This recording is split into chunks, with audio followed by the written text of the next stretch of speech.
standing in the Israel Museum in front of a treasure that was found in a cave in the Judean desert, and it's dated to the Chalcolithic period.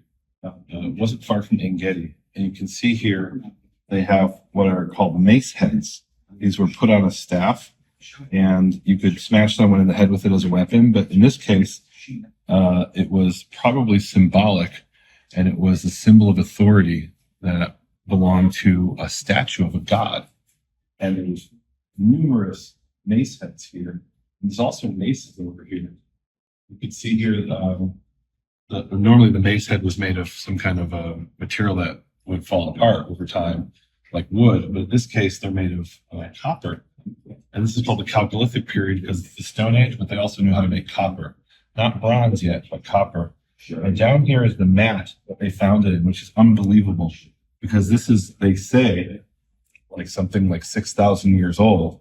And here you have a piece of mat material that survived in the Judean desert.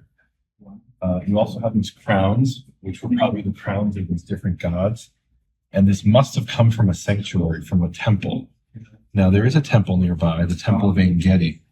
And the theory is that there was some kind of an invasion and somebody grabbed all the things from the temple, a priest, and put it in this mat and hid it in the cave, intending to come back. But he never came back because he was killed or taken captive. Well, we actually have a story in the Tanakh about something like this happening, specifically where En Gedi was attacked. It's in Genesis 14.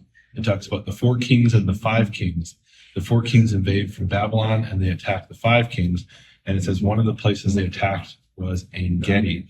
And it's very possible that when this event happened, that somebody, priest at En Gedi, gathered up all of the items to hide them in a cave from the 4 kings and never came back and died. Look at some of these other items they have here.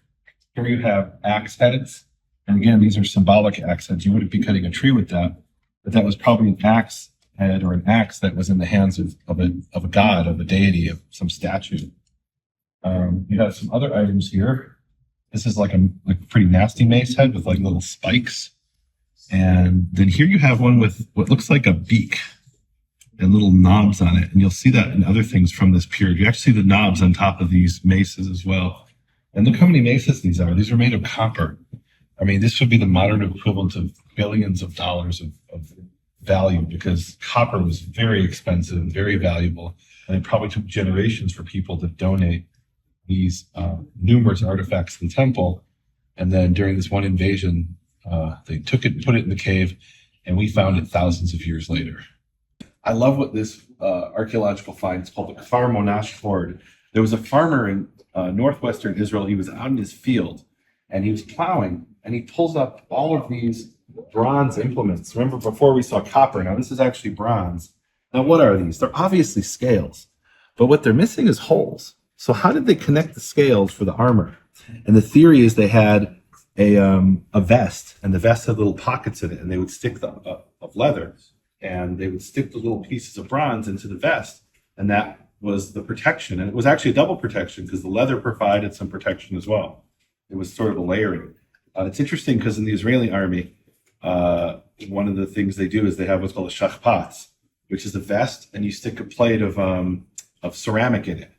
Right, so the ceramic isn't actually attached to you; it's inside the pocket of the vest. So there were little pockets that held these, we believe, that held these pieces of scale, and then here you have these weapons, and this was like invaluable, right? This is like this is an entire military unit of all these weapons, a king's ransom, and it was just out there in the field, probably because there was an invasion and they lost, and someone hid it there.